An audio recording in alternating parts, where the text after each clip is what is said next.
What do you do when the person you are is a secret, even from yourself? For 24-year-old Clara Evans, life was a tightrope walk over a chasm of debt and deferred dreams. By day, she glided between the linen-draped tables of Aria, Manhattan's most exclusive restaurant, a ghost in a crisp black uniform, serving men who could buy the building with their pocket change. By night, she pored over dusty law textbooks, the ghost of the student she used to be, the one who had to drop out to care for the only family she had left. But one patron was a constant, corrosive presence: Julian Croft, a titan of finance whose name was a synonym for ruthless success. His presence chilled the air, his words were precision-engineered to find a person's weakest point and press down. Every meal he took was a masterclass in quiet degradation. What Clara didn't know was that this man, this monument to cold ambition who seemed to delight in her insignificance, was bound to her by a secret born in a summer of impossible love and shattered by a winter of unforgivable choice. This isn't just a story of a waitress and a billionaire. It is the story of a promise broken, a truth buried for a quarter century, and the collision of two lives that will either obliterate them both or unearth the staggering identity of a father she never knew she had. The official scent of Aria was a complex bouquet of truffle oil, aged leather, and unspoken power. For the patrons, it was the smell of victory. For the staff, it was the smell of rent. For Clara Evans, it was the smell of a gilded cage. At 24, she possessed the weary poise of someone twice her age. The sharp, inquisitive spark in her deep green eyes, a remnant of the top-tier law student she had been, was banked, kept on a low simmer to conserve fuel. Her life had been a series of controlled descents, from Columbia Law to community college, from a promising internship to a prestigious waitressing job, all to keep her grandmother, Eleanor, in a respectable nursing home after a stroke had stolen her health and their savings. Eleanor was her anchor and her world. The woman who had raised her after her own mother, Lily, had died when Clara was just a toddler. Now, Clara was adrift, armed with a photographic memory for legal precedent, a mountain of impending medical bills, and a resilience stretched so thin it was nearly transparent. Her friend and fellow waiter, a perpetually optimistic aspiring actor named Marcus, slid a polished water goblet onto her service tray. "Heads up," he murmured, his eyes flicking towards the corner booth by the vast plate-glass window. "The Ice King holds court at table 4. Clara didn't need to ask. Julian Croft. The name alone was a pressure drop in the room. He was the CEO of Croft Enterprises, a private equity firm that devoured other companies with the dispassionate efficiency of a black hole.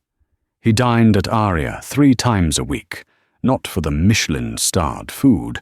He critiqued it with the detached air of a coroner examining a body, but because, as Marcus theorized, it was a theater where he was always the star, and the staff were merely unpaid extras in his drama of dominance. "A thrill a minute," Clara muttered, adjusting her apron as if it were a flak jacket. She composed her features into a mask of serene professionalism, the one she'd perfected that betrayed nothing, and retrieved a menu. Julian Croft sat alone, his posture a testament to discipline and control. His suit, a charcoal grey so dark it was almost black, probably cost more than her grandmother's care for 6 months. He wasn't looking at the menu. He was staring out at the city lights, his profile sharp and unforgiving against the glittering skyline. He was handsome in a severe, classical way, high cheekbones, a strong jaw, and hair the colour of salt and pepper, impeccably styled. But there was a chilling stillness to him, an utter lack of warmth that seemed to absorb the light around him. On the lapel of his suit was a small, elegant pin, a stylized silver lily. It was the logo of his firm. "Good evening, Mr. Croft. Welcome back to Aria," Clara said, her voice a carefully modulated instrument of polite neutrality. He did not turn his head. His gaze remained fixed on the panorama of wealth outside. Voss water, still not sparkling.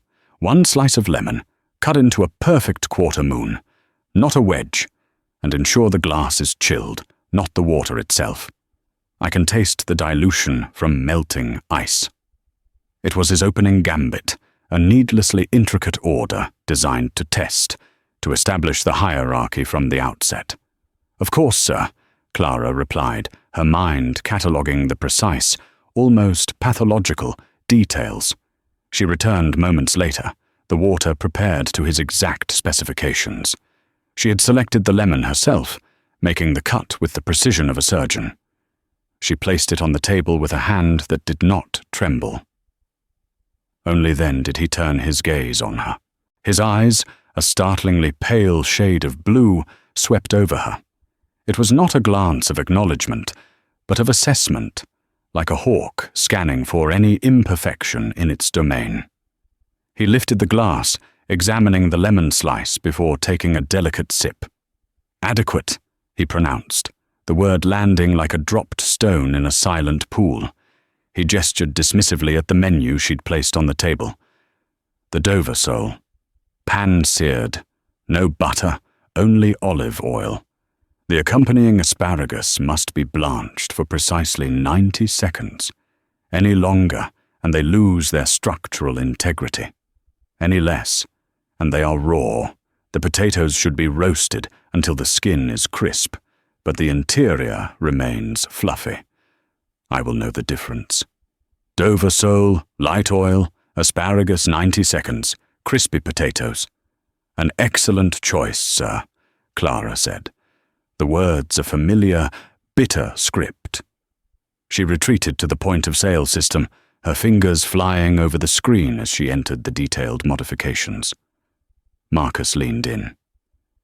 Did he specify the molecular density of the salt this time? He mentioned structural integrity. Clara sighed, resting her forehead against the cool screen for a second. Some days I feel like he's running a psychological experiment, and we're the lab rats. "Don't let him get to you," Marcus whispered. "He's just a miserable old man with too much money. He looks at everyone like they're a faulty piece of equipment." But Marcus was wrong. With Clara, it felt different. It felt more focused. It was the way his piercing blue eyes would sometimes linger for a fraction of a second, too long, a flicker of something she couldn't name. Annoyance? Scrutiny? Before the mask of indifference slammed back down. It dredged up all her deepest insecurities. The feeling of being an outsider, of not being smart enough, rich enough, enough. Her grandmother always told her she was brilliant, that her mother would have been so proud. But Eleanor's reassurances felt a world away under Julian Croft's glacial gaze. The kitchen, accustomed to his demands, executed the order flawlessly. Clara inspected the plate herself, ensuring every component was perfect before carrying it to his table. "Your Dover sole, Mr. Croft?" He didn't respond.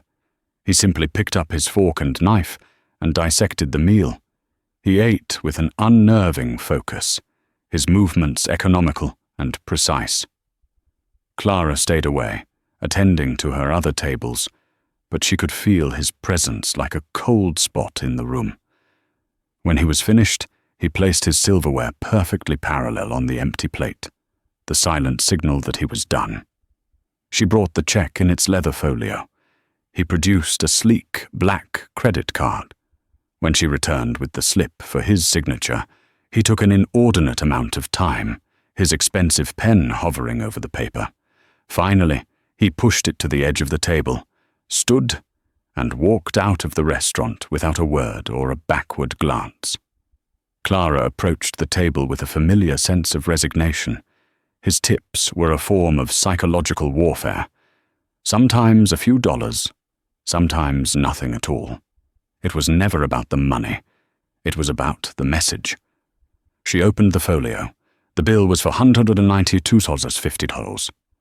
On the tip line, he had written a large, decisive $0, and below it, in sharp, architectural script, were 5 words. A lack of genuine engagement. The ink seemed to scorn the paper it was written on. It wasn't just an insult to her service. It was a judgment on her character, a critique of her soul, all her effort, her carefully constructed professionalism, her swallowing of pride, all of it dismissed as inauthentic. A hot, tight knot of fury formed in her chest. She carefully tore off the customer copy of the receipt and folded it into a tiny, sharp square, pressing it into her apron pocket. "Don't read it," Marcus said gently from behind her, beginning to clear the plates. "Just toss it. It's poison." Clara unclenched her fist. She looked at the empty table, at the ghost of the man who had sat there. One day, she thought, a silent promise to herself. One day I'll be the one asking the questions, and you'll be the one who has to answer. She had no idea that the first question had already been asked, decades ago, and the answer was a secret that connected them in a way she could never have fathomed. The encounters with Julian Croft became a fixed, grim constellation in her weekly schedule. He was a creature of habit, his cruelty a constant. The lemon slice was too thick. The ambient music was discordant. The thread count of the linen napkin felt inferior.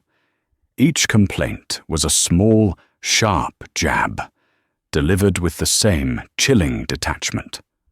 Clara adapted by retreating further into herself. She became a study in efficiency, a polite automaton moving through the required steps of service. But beneath the calm exterior, a dangerous curiosity was taking root, watered by his relentless disdain. Her old law school instincts began to surface. She started observing him, not as a customer, but as a subject. She noticed things. He always had that silver lily pin on his lapel, regardless of the suit. He never took personal calls during dinner. His gaze would occasionally drift to families dining together, a fleeting, unreadable expression crossing his face before being replaced by his usual stern mask.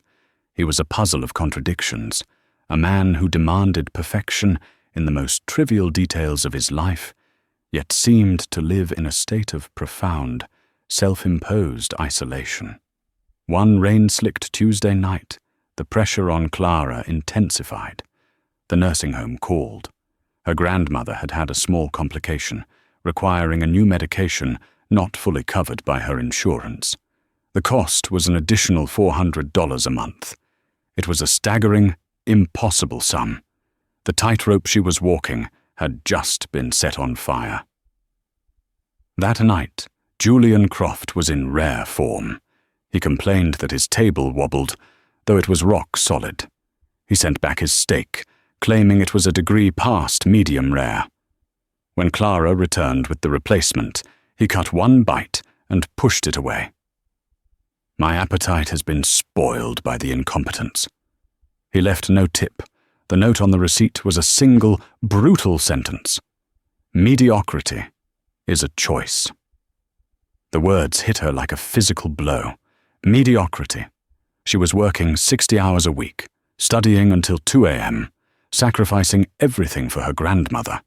And this man, this stranger, had the audacity to label her life a choice for mediocrity. She walked home in a daze, the city lights blurring through her unshed tears. She let herself into the small apartment she'd inherited from her mother, a space filled with the ghosts of a life she'd barely known. Lily Evans had been a free spirit, a painter, according to Eleanor, who had died in a tragic accident when Clara was 3.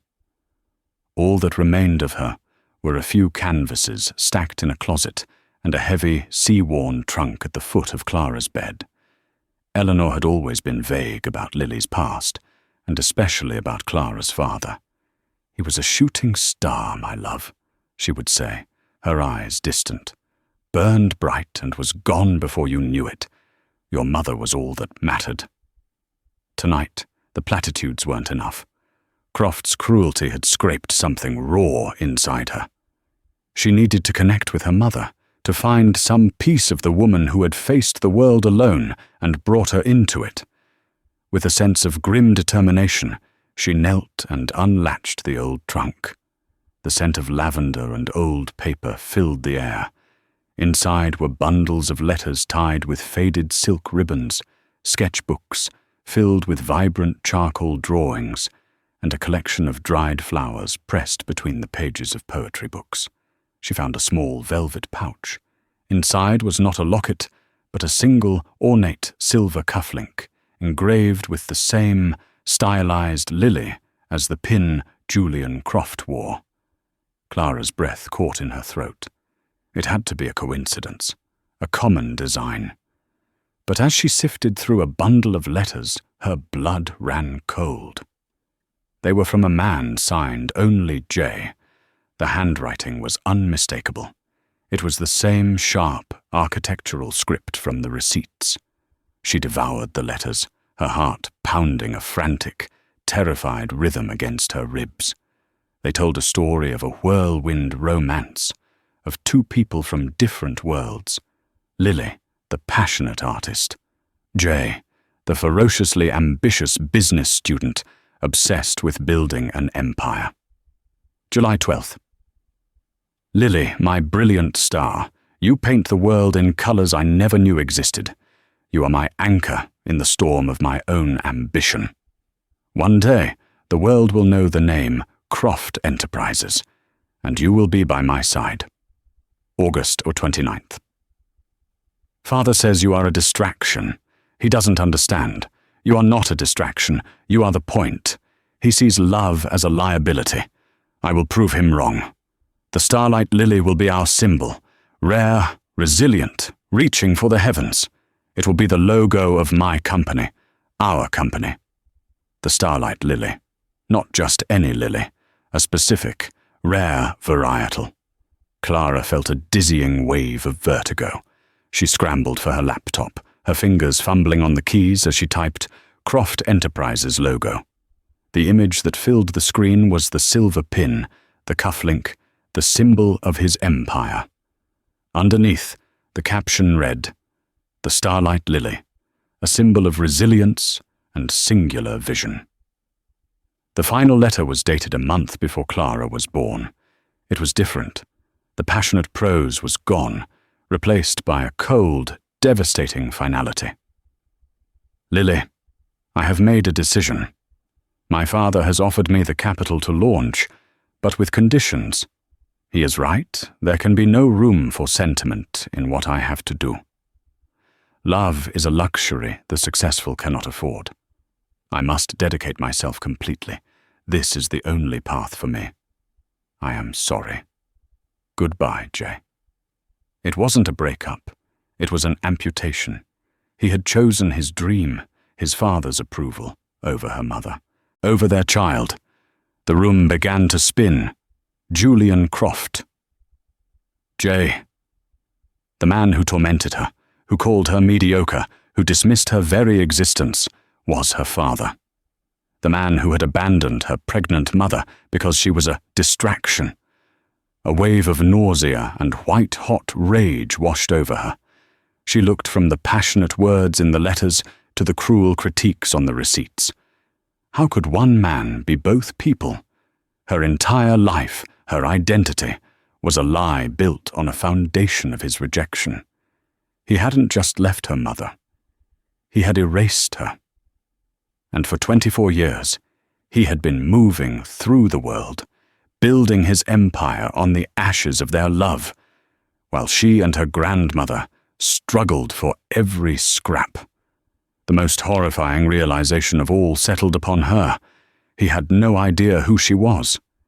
She was serving him, night after night, and he looked at her and saw nothing, less than nothing, a faulty piece of equipment. Sleep was impossible. The next day, she called in sick to work, her mind a maelstrom of grief and fury. She visited her grandmother, watching the frail woman sleep, the lines of worry etched on her face, even in slumber. The $400 medication bill felt like a cosmic insult. He had billions. She was worried about $400. A new kind of resolve began to harden in her heart. The timid waitress was gone, replaced by the ghost of the law student she had been. This was not just a personal wound. It was an injustice. He had a debt to pay. Not to her, but to the memory of the woman he had discarded. She went back to work on Thursday. When Julian Croft walked in, her heart didn't pound with fear. It beat with a slow, cold, steady rhythm. This was no longer her tormentor. This was the defendant, and she was about to become the prosecution. She walked to his table, her movements calm and deliberate. "Good evening, Mr. Croft," she said. Her voice was different. The forced warmth was gone, replaced by a cool, clear precision. He looked up, a flicker of surprise in his pale blue eyes at her altered tone. He held her gaze for a second longer than usual, a slight frown creasing his brow. "The usual," he said, clipping the words. She performed her duties with chilling perfection. Every movement was exact, every detail attended to. She was no longer trying to please him. She was demonstrating a competence that defied his judgment. She was showing him what mediocrity was not. She could feel him watching her throughout the meal. The dynamic had shifted. She was no longer a passive recipient of his scorn. She was an active observer, and her silence was more potent than any argument. It unsettled him. He was a man who controlled every variable, and she had just become an unknown one. As she served his coffee, she noticed a new detail. He was not alone. At a nearby table sat an older, distinguished-looking gentleman who was watching them. He was clearly waiting for Croft. This was a business dinner, and Croft's usual table was the prelude. The moment she had been waiting for, the one she hadn't even known she was orchestrating, arrived with the check. As he prepared to sign, he looked up at her. His eyes narrowed. "There's a change in your demeanor tonight, young woman, a certain insolence in your efficiency." "Is there?" Clara asked, her voice quiet but carrying in the hushed restaurant. "Do not play games with me," he said, his voice a low growl. "You believe you've made some sort of point with this little performance of perfection?" He glanced down at her feet, at the sensible, comfortable black shoes she wore, scuffed from hundreds of hours on her feet. "But you cannot hide the truth. You can polish the service, but you're still just a girl in cheap shoes, going nowhere." That was it. The final piece of evidence, the dismissal of her entire struggle in one contemptuous sentence. The other gentleman, who had been approaching their table, stopped a few feet away, an awkward witness to the exchange. Clara didn't flinch. She did not raise her voice. She looked him directly in the eye, her green eyes clear and steady. "You're right," she said, her voice resonating with a sudden, shocking power. "They are cheap shoes. They've walked miles on subways and rainy streets to get to a job that helps pay for my grandmother's care. They've stood for 10 hours at a time to serve men like you. These shoes have more integrity, more purpose in their worn-out soles than you have in your entire life." A hush fell over the immediate area. Marcus froze mid-polish at the bar. Julian Croft stared at her, momentarily stunned into silence by her audacity. The other gentleman took a step forward. "Julian, perhaps this isn't the time." Croft held up a hand, his eyes locked on Clara's. "You are fired." "You can't fire me," Clara said, a strange, sad smile touching her lips. "Because I quit. But before I go, I have a legal question for you. It's a hypothetical." Her shift in language, the use of the word legal, threw him off balance. He was intrigued despite his fury. "It concerns contract law," she continued, her voice as calm as a lecturer's. "If a man makes a promise, a foundational promise to build a life, an entire enterprise, with a partner, and he names that enterprise after a symbol of that promise, does he void the contract when he abandons the partner but keeps the symbol for himself?" Julian's face went rigid. The color drained from his cheeks. "What did you say?" "The starlight lily," Clara said, her gaze flicking to the pin on his lapel. A symbol of a promise, made to a painter named Lily Evans. A woman you called your anchor before you cut the rope because love was a luxury you couldn't afford. She took a folded, yellowed piece of paper from her apron pocket, his last letter to her mother, and placed it on the table next to the unsigned credit card slip. "You see, Mr. Croft, mediocrity isn't a choice. It's a consequence. It's the moral rot that sets in when a man builds an empire on a foundation of broken vows and forgotten people. You didn't just lose your appetite tonight. You lost your soul a long, long time ago."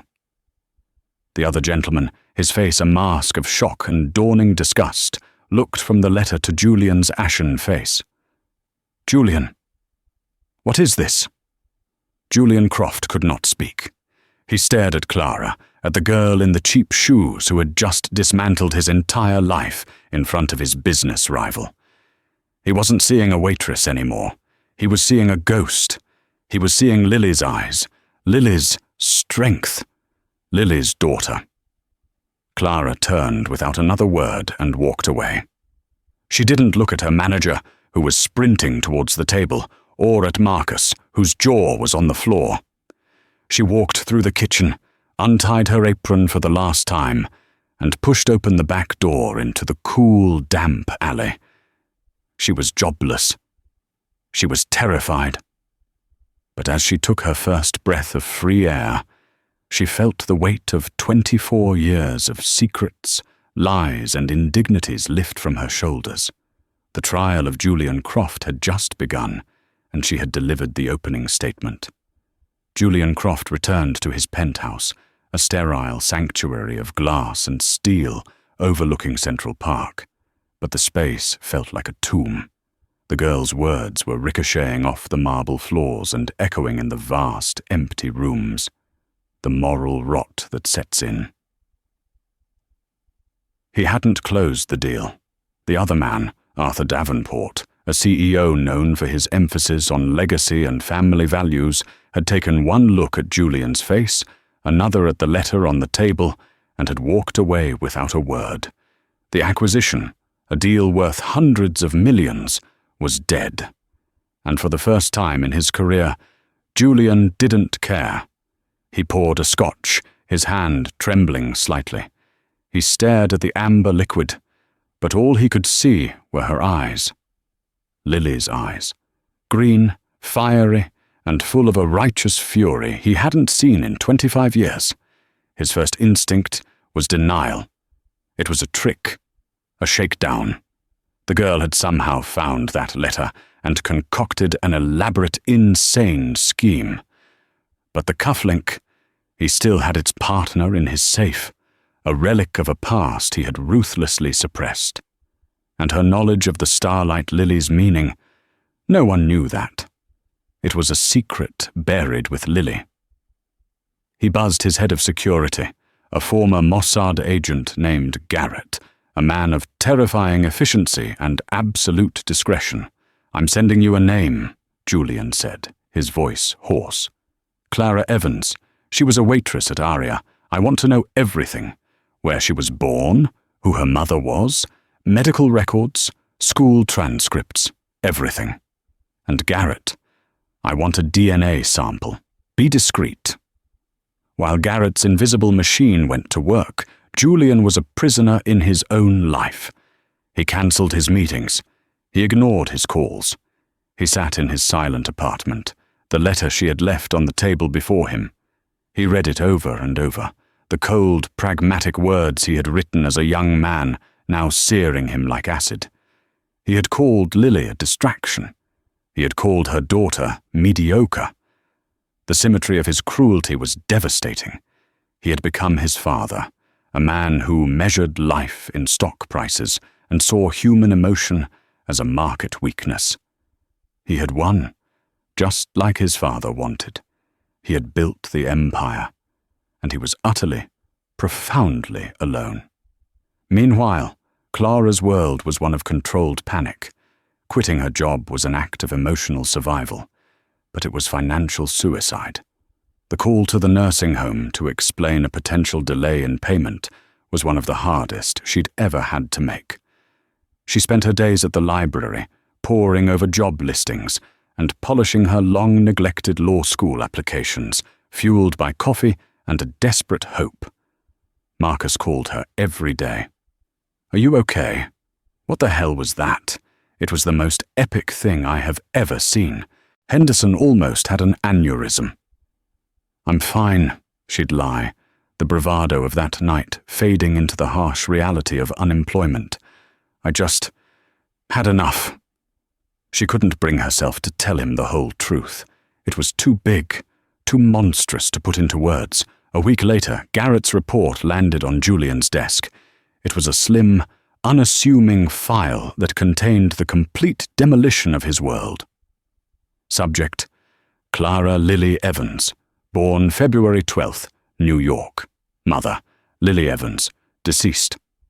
Father: unlisted on birth certificate. Attached were hospital records, a copy of the birth certificate, and a photo of Lily, young and radiant, holding a newborn baby, and the final page, a lab report. Garrett had retrieved the water glass Clara had used during her last shift.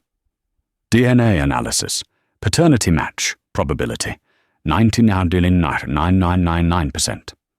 The numbers swam before Julian's eyes. It was real, all of it. He wasn't just a monster who had tormented a random waitress. He had systematically degraded his own daughter.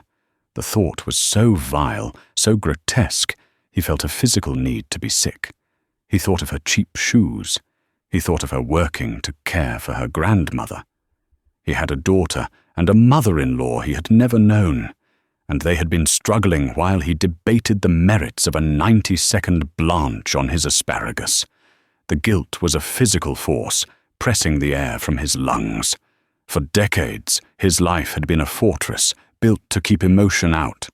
Now, the walls had been breached, and a flood of regret, shame, and a terrifying, unfamiliar feeling, a deep, aching paternal love, was rushing in.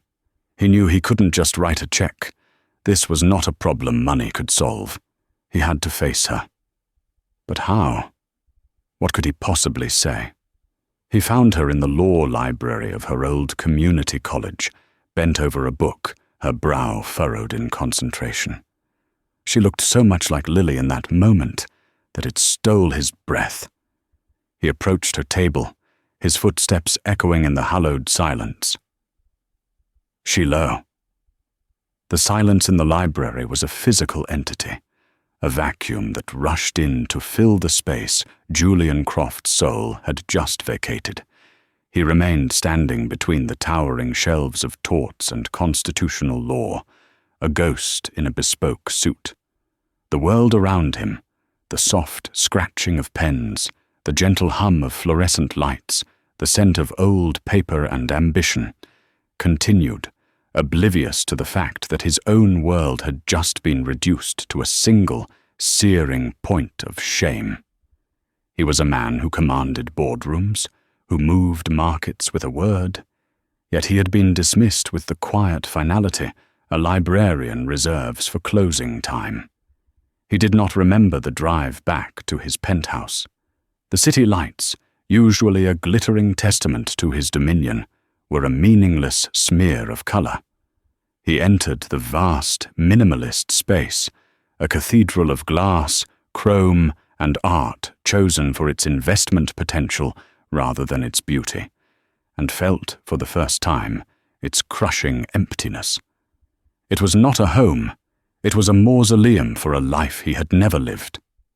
He walked to the bar, a single slab of polished obsidian, and poured a scotch. The tumbler felt alien in his hand, the expensive crystal too fragile. His usual ritual, the slow appreciation of the peat, the calculated sip, was impossible. He downed the liquid in a single, desperate gulp, the burn in his throat a welcome distraction from the inferno in his chest. "You have to live with it, just like I have." Her words were not an accusation. They were a sentence, a life sentence. For decades, his mind had been his greatest weapon, a fortress of logic and strategic thinking. Now, it was a torture chamber. Every memory was recontextualized, every success tainted. The launch of Croft Enterprises, the ringing of the opening bell on Wall Street, the magazine covers hailing him as a visionary. He saw them all now through her eyes, Lily's eyes. They were not triumphs. They were tombstones marking the years he had been absent, the moments he had missed. A first step, a first word, a fever in the night, a scraped knee, the mundane, sacred rituals of fatherhood he had traded for a stock ticker. He stumbled into his office, a room that overlooked Central Park from a god's eye view, and unlocked a drawer in his desk he hadn't opened in 20 years. Inside, beneath files of defunct corporations, was a small, lacquered box. He lifted the lid. There lay the other silver cufflink, the twin to the one Clara must have found. Beside it was a single, faded photograph, a young woman with a wild mane of dark hair and eyes that held the entire sky, her head thrown back in laughter. Lily. He had kept this one picture, a single concession to a past he had otherwise tried to surgically remove. He had told himself he kept it as a reminder of the folly of sentiment. A lie. He had kept it because it was the only proof he had that he was ever once a man capable of being loved so completely. The man in the photograph with her, a younger Julian with a face uncarred by ruthlessness, was a stranger to him now. That young man had written letters filled with poetry and promises. He had dreamed of a future built on love, not leverage. Where had he gone? Julian traced the outline of Lily's face in the photo, his finger trembling. He had not simply left her. He had murdered the best version of himself to do so. The man he was now was the weapon his father had forged, and he had just discovered that the primary casualty had been his own child. His first instinct, the one honed by a lifetime of crisis management, was to act, to solve. He would set up a trust. He would buy her a brownstone. He would clear her debts. He would use the blunt instrument of his wealth to hammer this jagged reality into a more palatable shape. But her voice echoed again, cutting through the strategic fog. "You don't get to fix this, Julian." She had seen right through him. She had diagnosed his pathology in a single sentence. He didn't know how to mend. He only knew how to acquire. He slumped into his chair, the photograph clutched in his hand, and for the first time since he was a boy burying his mother, Julian Croft wept. They were not tears of sadness, but of pure, undiluted horror. The horror of a man who climbs a mountain his entire life only to reach the summit and realize he has been scaling a tombstone, and the name carved upon it is his own. For Clara, the walk away from the library was a strange, disembodied experience. The adrenaline of the confrontation carried her for 10 blocks before her legs began to shake. She ducked into a small coffee shop, the smell of burnt espresso and steamed milk a grounding reality, and sank into a wobbly chair. She had done it. She had faced the monster and spoken her truth. The victory felt hollow, ringing in an abyss of uncertainty. Back in her small apartment, the silence was accusatory. The space, once a sanctuary filled with the warm memory of her mother and grandmother, now felt like a crime scene. Every object was evidence of a life lived in the shadow of his abandonment. The worn armchair where Eleanor used to read to her, the stack of canvases in the closet painted by a mother he'd deemed a distraction, the very roof over her head, paid for by years of struggle he could have erased with a flick of his pen. A new, more complex anger began to bloom, its tendrils reaching for everything. She was angry at him, a white-hot, elemental rage. But she was also angry at her grandmother for the loving, protective lie she had maintained for 2 decades. And most confusingly, she was angry at the ghost of her mother. How could you love a man who could write those letters and then write that final, brutal dismissal? How could you fall for the promise and not see the poison underneath? She pulled out the old sea trunk again, sifting through the letters not as a daughter, but as a prosecutor. She saw the story differently now. It wasn't a tragic romance. It was a hostile takeover.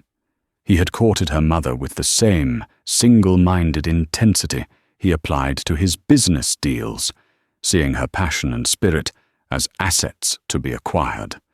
And when his father presented a better offer, capital, power, legacy, he divested, cutting her loose like a non-performing asset.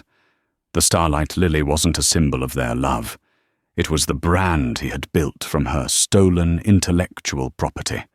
The fury was clarifying. It burned away the fear and the shock, leaving behind the hard, cold core of the law student she used to be. For days, she did nothing but research.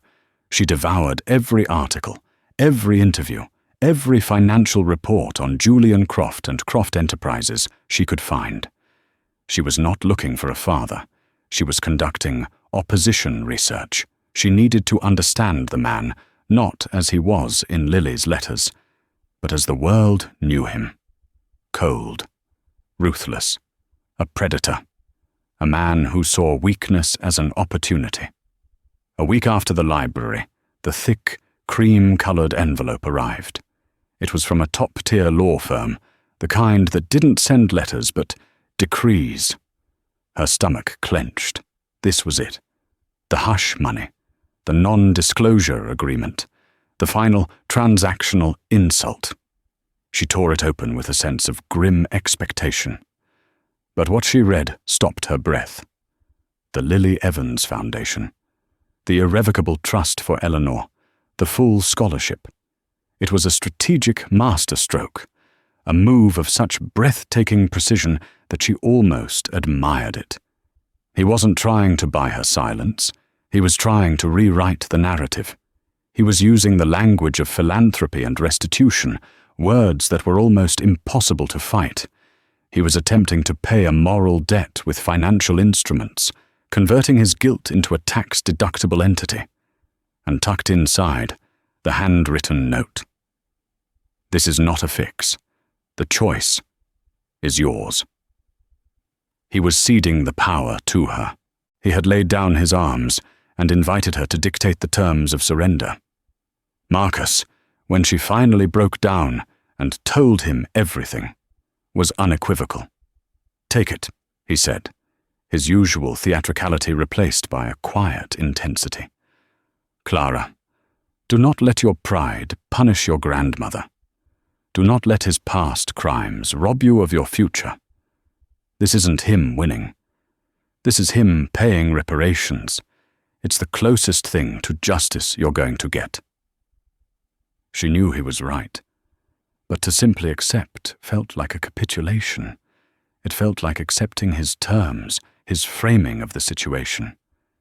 For 2 days she sat with the documents, the ghost of her law school self, wrestling with the wounded daughter. Then she saw the path forward. She would not be a passive recipient. She would be a counterparty. She sat at her laptop and drafted a response. It was not a letter. It was a legal addendum. To Julian Croft, C.O. Latham & Watkins, LLP. Re-proposed Lily Evans Foundation and Ancillary Trusts. Mr. Croft. I acknowledge receipt of your proposal. While the financial provisions for Eleanor Evans and my education are accepted in principle, the charter for the Lily Evans Foundation requires amendment before I can consent to the use of my mother's name." She then laid out her terms. The foundation's primary mission would not be a generic support for the arts, but would be hyper-specific, providing seed capital, legal aid, and childcare grants exclusively to single mothers in creative fields who had been financially abandoned by their partners. Furthermore, the foundation's board would be permanently structured to have a majority of its seats held by women who were themselves single mothers. Finally, she added a clause. Croft Enterprises would have no branding rights, no photo opportunities, no ability to use the foundation for public relations purposes. Its only role was to provide the initial and any subsequent funding. She was turning his gesture into a weapon. She was creating an institution that would, in perpetuity, fight the very injustice that had defined her mother's final years. It was a monument not to his guilt, but to her mother's resilience. She sent the document via a registered courier and waited. The response, she knew, would tell her everything. A man looking for an easy PR win would balk. A man truly seeking to atone would not.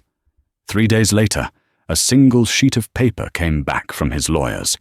It was her addendum, countersigned by Julian Croft on every page. At the bottom, in his familiar, sharp script, he had written one sentence. "Your terms are not only accepted, they are an improvement." The first time he saw Eleanor, the terror he felt was more profound than any market crash he had ever weathered. Clara had agreed to the visit, meeting him in the sterile, pastel-colored lobby of the nursing home. She didn't offer comfort. She stood beside him, a silent, watchful guardian, her presence both a bridge and a barrier. Eleanor was awake, sitting by the window that overlooked a small manicured garden. Her face, a delicate roadmap of her long, difficult life, registered his presence with a slow, dawning horror. The air in the room became thin, heavy.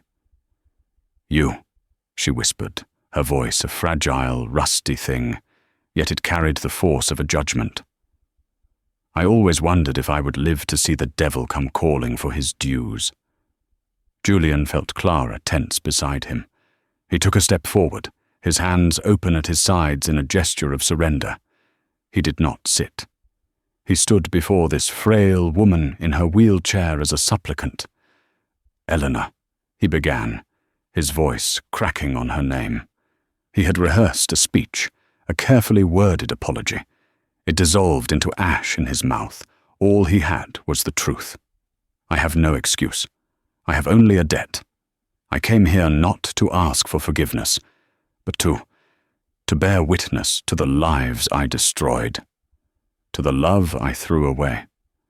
My cowardice cost you your daughter. It cost Clara a father. It cost me everything that ever mattered." Eleanor's gaze was unwavering. It was the gaze of a mother who had held her dying child, a grandmother who had sacrificed her own final years to raise another's. "She waited for you," Eleanor said, each word a perfectly polished stone of truth dropped into the silence. Every time the phone rang, for years, she made excuses for you. "He's busy," she'd say. "He's building something important." She painted "Beacon in the Tempest" for you. She said you were lost in a storm of your own making, and she wanted to be the light that guided you home. You let her drown while you built yourself a monument. The image, Lily drowning while he built his empire, struck him with the force of a physical blow. He staggered back a step, a guttural sound of anguish escaping his lips. This was the truth, the unvarnished, unbearable truth. "I know," he choked out. "God, I know." Clara, who had remained silent, finally moved. She walked to her grandmother's side and placed a hand on her shoulder. She looked at Julian, her green eyes shimmering with unshed tears, a complex mixture of pity and pain. Eleanor's gaze softened for the first time, not for him, but for her granddaughter. She reached up and patted Clara's hand. She looked back at Julian, her old animosity exhausted, replaced by a profound, weary sadness. "She loved you," Eleanor said, the words a final, devastating absolution he had not earned. "Right to the end. She just said you got lost chasing stars that weren't real." He left the room a changed man. The encounter had not cleansed him. It had marked him, branding him with the full, human cost of his choices. He understood now. Atonement was not a single act. It was a daily, unending process of living with the ghosts you created. Their communication began tentatively, not with personal emails but with articles and legal briefs. He sent her a link to a complex Second Circuit opinion on intellectual property rights. She replied with a 3-page memo dissecting its flaws, pointing out a precedent his own legal team had missed. He sent her the prospectus for a new acquisition. She sent back a single question. "What is the human cost of the synergies you project in Section 5? They were not talking about the past. They were building a new present, forging a connection on the only neutral ground they shared, the battlefield of the intellect. He found himself looking forward to her sharp, incisive responses. She was not just Lily's daughter. She was a formidable mind in her own right. She challenged him, questioned his assumptions, and forced him to see the world beyond the balance sheet. In teaching her about his world, he found she was teaching him about his own soul. The launch of the Lily Evans Foundation was a quiet affair, held in a small art gallery downtown. There was no press, no grandstanding. Per Clara's addendum, it was an event for the first cohort of grant recipients, a handful of women whose stories of struggle and creativity mirrored Lily's own. Julian was there. He did not speak on the stage. He stood at the back of the room, a silent benefactor. He watched as Clara, now a confident, poised law student, took the podium. She didn't speak about her mother's tragedy. She spoke of her mother's light, her resilience, her belief that art was not a luxury but a necessity. "This foundation," Clara said, her voice clear and strong, "is built on the principle that a woman's worth is not contingent on a man's approval, that a mother's love is the most powerful form of capital, and that a single light, a single beacon in a tempest, can be enough to guide a life to shore." He saw a woman on the board, a fiery single mother and sculptor whom Clara had insisted upon appointing, watching him. She did not smile. She simply nodded, a gesture of acknowledgement. Not of forgiveness, but of a debt being paid. He felt, in that moment, a flicker of something that was not happiness, but a quiet, profound rightness. He was not fixing the past, but he was helping to build a different future for others. A year later, on a crisp autumn afternoon, Clara met him on a bench in Central Park. She was in her final year at Columbia, top of her class, editor of the Law Review. The worn-out shoes were gone, replaced by practical, polished leather flats. The haunted look in her eyes had been replaced by a focused, determined calm. They sat in a comfortable silence for a time, watching the city move around them. "I accepted an offer," she said finally, "from the Southern District of New York, a clerkship with Judge Abramson." "Abramson is a brilliant legal mind," Julian said, a genuine warmth of pride in his voice. "She'll challenge you." "That's the idea." Clara smiled faintly. He hesitated, then took the plunge he had been contemplating for months. "There will always be a place for you at Croft Enterprises, head of the legal department. You could write your own ticket." Clara looked at him, her gaze direct, unblinking. It was the final test, the ultimate offer from his world to hers. "No," she said, but the word was gentle, without its old anger. "Thank you, but no. My work has to be about building things up, not acquiring them. I can't build my future on the ruins of my mother's past."